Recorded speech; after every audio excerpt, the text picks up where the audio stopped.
आज हम यहाँ फिर उपस्थित हैं आपके लिए आपके अगले असाइनमेंट के सॉल्यूशन के साथ। यह असाइनमेंट है असाइनमेंट नंबर 6 जो कि आपको 27 अप्रैल को भेजा गया था और जिसका शीर्षक था लाला पटेल की लाइब्रेरी एवं समीक्षात्मक लेखन। अब लाला पटेल की लाइब्रेरी वीडियो मॉड्यूल आपने देख लिया है, कहानी का सारांश आप तक भेजा गया है, प्रश्नोत्तर की चर्चा कर दी गई है और इस असाइनमेंट के अंतर्गत आपको वीडियो के बाद आपको समरी दी गई थी, पूरा सारांश टाइप करके मैम ने भेजा था और उसके बाद कुछ प्रश्न पूछे गए थे। उम्मीद करते हैं आप लोगों ने लिख लिए होंगे और उनका ही करेक्शन आज हम करने यहाँ जा रहे हैं। चलिए तो बिना समय को व्यर्थ गवाए आगे बढ़ते हैं प्रश्नों की चर्चा की तरफ। यहाँ पहले प्रश्न में पूछा गया था कि सारांश के आधार पर कुछ प्रश्न पूछे गए, उनके उत्तर लिखिए। पहला प्रश्न, लाला पटेल कौन थे और कहाँ रहते थे? तो एक ही वाक्य के अंदर हम लिख सकते हैं गुजरात में रहने वाले एक अनपढ़ बुजुर्ग थे। यानी वो कहाँ रहते थे? गुजरात में रहते थे। और कौन थे? एक अनपढ़ बुजुर्ग थे। अनपढ़ शब्द इसलिए कहा जा रहा है क्योंकि उन्होंने इस कहानी में ये बताया है आगे जाकर किस प्रकार शिक्षा ग्रहण की। तो वो गुजरात में रहने वाले एक अनपढ़ बुजुर्ग थे। दूसरा प्रश्न, मुखिया ने गांव वालों को क्या बताया? मुखिया ने गांव वालों को बताया कि पुस्तकालय की स्थापना के बारे में। मुखिया ने गांव वालों को पुस्तकालय की स्थापना के बारे में बताया। पुस्तकालय मतलब लाइब्रेरी, जिसे गांव वालों ने लाइब्रेरी कहकर बुलाया। अगला प्रश्न था, लाइब्रेरी और ग्रंथपाल को क्या नाम दिए गए? गांव वालों के लिए, क्योंकि इन दोनों ही लाइब्रेरी और ग्रंथपाल दोनों ही शब्दों का उच्चारण थोड़ा मुश्किल था, इसलिए उन्होंने उन दोनों के ही नाम बदलकर लाइब्रेरी को कहा लाइब्रेरी और ग्रंथपाल को कहा किताब बाबू। लाइब्रेरी को लाइब्रेरी और किताब बाबू किसे कहा? ग्रंथपाल को। अगला प्रश्न, लाला पटेल ने केशव भाई से क्या सीखा? पढ़ना लिखना सीखा और लाइब्रेरी चलाना सीखा। नेक्स्ट क्वेश्चन नंबर 5, लाइब्रेरी में कौन कौन आता था? लाइब्रेरी में गांव के बच्चे, बूढ़े और औरतें भी पढ़ने आती थी। और वो बूढ़े और जवान व्यक्तियों के अंतर्गत वो किसान, बढ़ई सभी लोग आते थे क्योंकि उन्हें अपने अपने विषय से संबंधित किताबें वहाँ मिल रही थी। फिर छठा प्रश्न था, अंग्रेज अफसर लाला पटेल का मजाक क्यों उड़ाते थे? उनके अनपढ़ होने के कारण। उनके आगे अंग्रेजी का रोब झाड़ते थे, क्या कहकर? उन्हें अनपढ़ कहकर उनका मजाक उड़ाते थे। अगला प्रश्न, क्वेश्चन नंबर 7, केशव भाई पर क्या आरोप लगाया गया? अंग्रेजों ने केशव भाई पर आरोप लगाया कि वे अंग्रेजों के खिलाफ गांव के लड़कों को भड़का रहे हैं। यानी कि अंग्रेजों के खिलाफ लड़कों को भड़काने का आरोप लगाया गया। अगला प्रश्न दिया है यानी कि प्रश्न नंबर 8, लाला पटेल ने किताब बाबू बनकर क्या सीखा? लाइब्रेरी चलाना सीखा, पढ़ना लिखना सीखा और लाइब्रेरी चलाना सीखा। 9th वन, लोगों ने गांव की लाइब्रेरी का नाम क्या रखा और क्यों रखा? गांव वालों ने उस लाइब्रेरी का नाम रखा लाला पटेल की लाइब्रेरी। क्यों रखा? लाला पटेल की मेहनत और लगन को देखकर कि उन्होंने किस प्रकार मेहनत से लाइब्रेरी चलाने के लिए पढ़ना लिखना सीखा और बहुत मेहनत से उस लाइब्रेरी का संचालन किया। तो आप लिखोगे लाला पटेल की मेहनत को देखकर गांव वालों ने उसका नाम लाला पटेल की लाइब्रेरी रखा। अंतिम प्रश्न था, क्या आपके विद्यालय में भी पुस्तकालय है? हाँ है। यदि हाँ तो बताइए कि उनमें किन किन विषयों और भाषाओं की पुस्तकें हैं और आपकी प्रिय पुस्तक कौन सी है? तो इसमें मैं संकेत दे रही हूँ, हिंट, क्योंकि यह उत्तर आप स्वयं लिखिएगा। हमने कहा हमारे विद्यालय में भी पुस्तकालय है। किन किन भाषाओं में पुस्तकें हैं? जब भाषा पूछेंगे तो आप हिंदी और इंग्लिश लिखोगे। हमारे पास हिंदी की भी पुस्तकें हैं और हिंदी विषय नहीं, हिंदी भाषा में पुस्तकें हैं।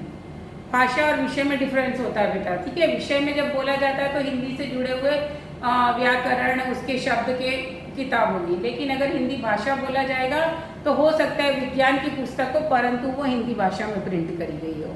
तो इसलिए आप लिखोगे हमारे विद्यालय में हिंदी और अंग्रेजी दोनों ही भाषाओं में पुस्तकें हैं। अब विषय कौन कौन से हैं यानी किन किन टॉपिक्स पर बुक्स हैं? तो हमारे पास विज्ञान की किताबें हैं, गणित की पुस्तकें हैं, सामान्य ज्ञान की पुस्तकें हैं, इंसाइक्लोपीडियाज हैं और डिक्शनरीज हैं शब्द भंडार के लिए, अलग अलग सामान्य ज्ञान की किताबें, खेलों की किताबें हैं, आर्ट की किताबें हैं, फूड की किताबें हैं। आप लाइब्रेरी जाते हो तो आपको पता ही है। तो यहाँ मैंने सिर्फ संकेत दिया है कि हिंदी और अंग्रेजी भाषाओं में कहानियों, ज्ञान, विज्ञान, खेलों, कला, गणित, पर्यावरण आदि संबंधी किताबें हैं। इसके अलावा हमारे यहाँ समाचार पत्र, पत्रिकाएं भी उपलब्ध हैं। तो इस प्रकार यह प्रश्न का उत्तर आप और भी भली प्रकार लिख सकते हो। तो ये तो हुआ पहला प्रश्न। दूसरा प्रश्न था समीक्षात्मक लेखन। अब समीक्षात्मक लेखन का तात्पर्य क्या होता है? समीक्षात्मक लेखन में आपको क्या कहा जाता है? किसी भी विषय के बारे में पूर्ण जानकारी लिखना होती है और समीक्षा करनी होती है। समीक्षा का मतलब किसी विषय को लेकर आपके मन में क्या विचार आ रहे हैं। जरूरी नहीं कि हमेशा अच्छा ही हो, वो चीज़ आपको गलत लगती है, उसमें कौन सी चीज़ गलत लगती है, क्या अच्छा लगा, क्या बुरा लगना, पूरों पे डिस्कस करना, पूरों को व्यक्त करना समीक्षात्मक लेखन कहलाता है। लाइक एक साधारण उदाहरण दूं, जब आप कोई पिक्चर देखने जाते हो, मूवी देखने जाते हो, तो आप बाहर आके कहते हैं ना, अरे इस मूवी के गाने बहुत अच्छे थे, परंतु वो जो सीनरीज दिखाई थी ना वो अच्छी नहीं थी, वो पीछे का बैकग्राउंड अच्छा नहीं था, या इसका हीरो अच्छा था बट हीरोइन अच्छी नहीं लगी, इनके डायलॉग्स बहुत अच्छे थे लेकिन गाने अच्छे नहीं थे, आप थोड़ा सा ऐसा अगर इसके अंदर होता तो और अच्छा लगता। तो ये जब आप किसी की अच्छाई बुराई को बात करते हो, ऐसा होता तो ऐसा होता, ये समीक्षा कहलाती है। तो यहाँ पर आपको एक मॉड्यूल दिया था हमने वीडियो के द्वारा, एक कहानी दिखाई थी एक दिन की बादशाहत, और आपसे कहा था उसका समीक्षात्मक लेखन करो। तो क्योंकि अभी तक आपने ऐसा लिखा नहीं है इसलिए आपको यहाँ पर बिंदु दिए गए थे। पहला पॉइंट था पाठ का शीर्षक, तो यहाँ आपको लिखना था एक दिन की बादशाहत। दूसरा पॉइंट था प्रमुख पात्र, तो उसमें बहुत सारे पात्र थे, सलीम था, उनकी अम्मी, अब्बा, फिर आपा, बड़े भाई, है ना, ये सारे नाम लिखने थे, आरिफ जो उसका दूसरा भाई, ये सारे नाम आ गए। तीसरा था पाठ का विषय, तो पाठ का विषय आप कह सकते हो बच्चों की सोच, बच्चों की इच्छा, अभिलाषा, ठीक है, बच्चों की मानसिकता, क्योंकि ये पाठ में हमने यही दिखाया कि किस प्रकार दो छोटे बच्चे चाहते हैं कि एक दिन के लिए सारा परिवार उनकी बातों को माने। वो अपने परिवार से चिढ़ जाते हैं कई बार कि परिवार के लोग हमेशा उनके पीछे लगे रहते हैं, हर बात में रोक टोक करते हैं। तो ऐसे में उनके मन में विचार आया कि एक दिन के लिए पूरा घर का अधिकार, पूरे पावर्स उन्हें मिल जाए। तो ये बच्चों की सोच पर आधारित है। तो आप क्या लिख सकते हो पाठ का विषय? बच्चों की सोच। पाठ का सारांश आप अपने शब्दों में लिखिए, क्योंकि ये शब्दों में आप किस प्रकार व्यक्त करते हो कि भाई एक पाठ है या इसमें बच्चे चाहते हैं एक दिन उन्हें पूरे परिवार का पूरे पावर, ताकत उन्हें मिल जाए, सारे अधिकार लेने का उनको पावर दे दिया जाए, जिससे कि वे अपने मन से अपने अनुसार कार्य कर सके, उन पर रोक टोक ना लगे। कि कहानी को आप अपने शब्दों में संक्षिप्त में लिखेंगे। फिर पाठ का सारांश के बाद आपका प्रिय पात्र, अब वहाँ पे आरिफ है, सलीम है, ऑब्वियस सी बात है आपको अधिकतर आपके जो दोनों बालक हैं जो पूरे घर में अपना हुक्म चला रहे हैं एक दिन के लिए, आपको वही पात्र अच्छे लगेंगे। हो सकता है आपको आपा का पात्र अधिक लगे, अच्छा लगे, दादी का पात्र अच्छा लगे, दादी किस प्रकार बच्चों पे चिल्लाती है कि अरे कहाँ मर गए, क्या कर रहे हो, जब देखो जब पूरे घर में शोर मचाए हो, इस प्रकार के संवाद दादी के दिए हैं। तो आपको देखना है कौन सा पात्र आपका प्रिय है। फिर आपसे कहा गया है प्रिय घटना, उसमें बहुत सारे घटनाएं दिखाई गई हैं उस वीडियो में कि बच्चे हुक्म आकर हुक्म देते हैं कि आज घर में हमारी पसंद का खाना बनेगा, सारी मीठी चीज़ें बनेंगी, और मम्मी को कहा उन्होंने जय अम्मी, अपने जाकर अपने दांत साफ कीजिए, पान की वो अभी तक उसमें दिखाई दे रही है। तो वो एक घटना है। किस प्रकार आपा को वो कॉलेज जाने पर, वो साड़ी पहनने पर टोकते, वो घटना है।